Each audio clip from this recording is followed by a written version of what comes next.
I know jobs are the number one issue there at the moment, but we're also living in a pandemic. We see vaccine hesitancy really high in this country. Is anyone talking to you there about the lack of incentive provided by the government to get a vaccine?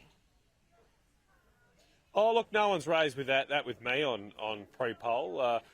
Look, you're right to say there are some who are hesitant about getting a vaccine, but my view is that we'll still see the vast majority of Australians get vaccinated over the next year, just as Australians get vaccinated for most other diseases. And I'm confident we will hit a so-called herd immunity type figure. We're very lucky in this country not to. Are you confident that will be by the end of the year? Oh, no, I'm not going to put a figure on it or a date on it. I don't know. Well, the budget That'll obviously has. depend on the continuing. Yeah, well, the budget's got to make an estimate for its own figures and calculations. But you're not confident about that estimate, that is just an estimate. And that government target being reached? Well, it's just an estimate. I want to see it as soon as we can, But there's obviously factors that are outside the government's control in this equation, especially the continued supply of vaccines from overseas. And what we've just got to do is make sure there's alternative options, there's alternative routes. That's what we're doing today with the announcement of further progression of mRNA vaccines being made here. Yep. We've just got to take steps every day to get better at it, and we'll get there eventually.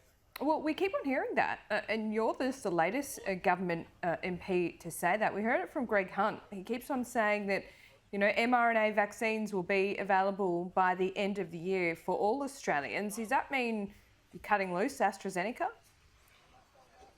Well, no, it doesn't, but I do and always have been a very strong proponent of choice. I was on your show a few months ago debating the merits or otherwise of AstraZeneca. And without saying those words, Laura, there were the concerns I raised have proven to be somewhat correct. But even back then, I was saying and continue to say these are very rare occurrences with AstraZeneca. It's just the point here should be you should consult with your GP if you're concerned. The government's obviously issued guidelines, especially for younger Australians, about the vaccine. But these are very rare cases. They're just serious ones. What is the incentive, like even of getting an mRNA vaccine? The Prime Minister's saying he can't even... What is the incentive, even with an mRNA vaccine? The government, even the Prime Minister was saying that, really, he can't even guarantee freedom of movement within this country at the moment. Well, I'm dead set against any vaccine passports. I have a different view on the Prime Minister from this. For internal travel, we should not have papers, please, questions for internal travel in this country. That has got to end, and the sooner it ends, the better. And I won't be, I know many of my Nationals colleagues will not be supporting any kind of rollout of vaccine passports in this country. It's not part of our nation, not part of our history. It's been very unfortunate that the border closures we've had and experienced, but they have to make sure they are concentrated as a temporary measure during the height of the pandemic. Once we're through this and when enough people are vaccinated, we should have no restrictions on the freedom of movement in this country, because that's one of the birthrights you have as an Australian. Yeah, but that's still not agreed to.